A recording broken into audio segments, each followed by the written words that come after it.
नाज़रीन किराम, कदीम यादें के सफ़र में खुश आमदीद। पिछली किस्त में हमने देखा कि कोसुओ के मैदान में सुल्तान मुराद अव्वल शहीद हुए, लेकिन शहादत के इसी लम्हे आसमान से बिजली गिरी। वो बिजली इंसान के रूप में थी और उसका नाम था सुल्तान बायज़ीद अव्वल, जिन्हें दुनिया ने यल्दरिम कहा।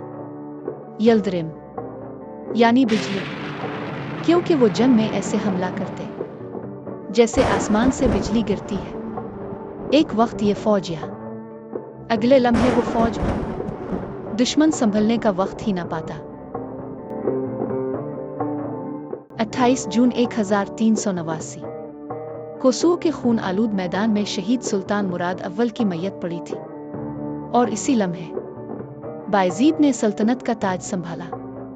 उनकी निगाहों में बिजली की चमक थी, उनके फैसले दुश्मन के लिए मौत का पैगाम बन जाते। बायज़ीद ने तख्त पर बैठते ही बिजली की रफ्तार से हमले शुरू कर दिए।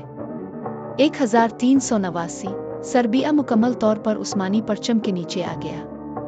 1390 मगरबी अनातोलिया के तर्क कबाइल उस्मानियों के मातहत आ गए। 1391 पहली बार उस्मानी घोड़े कुस्तुनतुनिया की दीवारों तक जा पहुंचे। 1393 बल्गारिया के किले एक एक करके उस्मानियों के कब्जे में आ गए। 1394 कुस्तुनतुनिया का पहला अजीम मुहासरा हुआ।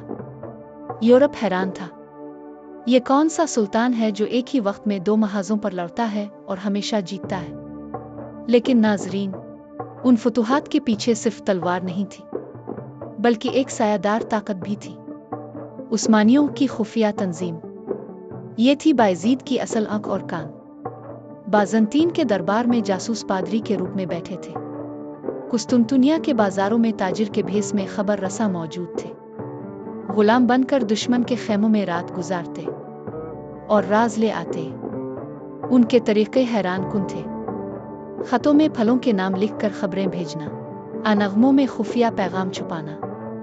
ये तंजीम दुश्मन के दिल में वहम और खौफ के बीज बोती। कहते हैं कई बार दुश्मन की फौज में ये खबर फैलाई गई कि उनका सरदार उस्मानियों से खुफिया मुआहिदा कर चुका है, और यूं पूरा लश्कर बगैर लड़े ही तकसीम हो जाता। लेकिन सवाल ये था, यूरोप कब तक खामोश रहता?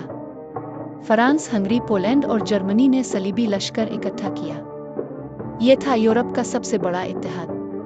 25 सितंबर 1396 निकोपोलिस का मैदान।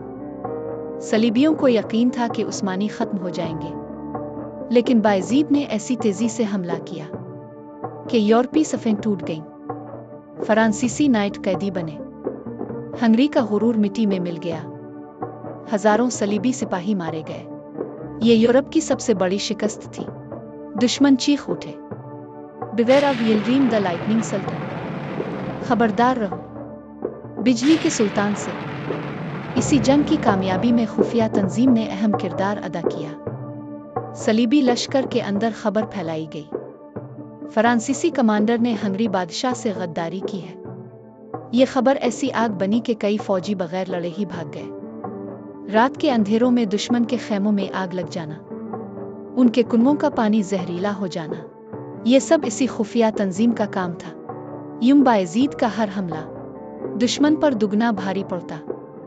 लेकिन तारीख हमेशा एक जैसी नहीं रहती। 20 जुलाई 1402 अनकरा का मैदान। सामने थे 2 आसमानी तूफान, एक तरफ यल्दरिम बायज़ीद, दूसरी तरफ तैमूर लिंग। लेकिन इस बार तकदीर ने रुख मोड़ लिया। बायज़ीद कैद हो गए। कहते हैं कैद में भी वो हंस कर बोलते, मैं बिजली हूँ। कैद खाने की दीवारें भी मेरे शोर से हिलती हैं। 1403 में बिजली बुझ गई, लेकिन उनकी गूंज आज भी तारीख में जिंदा है। नाजरीन किराम, ये थी कहानी सुल्तान बायज़ीद अव्वल यल्दरिम की। वो सुल्तान जिसके कदमों की चाप यूरोप के दरबारों को दहला देती थी। वो सुल्तान जिसने तलवार और खुफिया जाल दोनों के जरिए दुश्मन को तोड़ डाला। दोस्तों, अगली किस्त में हम बढ़ेंगे इस सिपाही की तरफ जिसने उस्मानी सल्तनत को हिलाकर रख दिया। अगर आपको ये वीडियो पसंद आई है तो चैनल को सब्सक्राइब कीजिए, बेल आइकन दबाइए اور جڑے رہیے قدیم یادیں کے ساتھ۔ شکریہ۔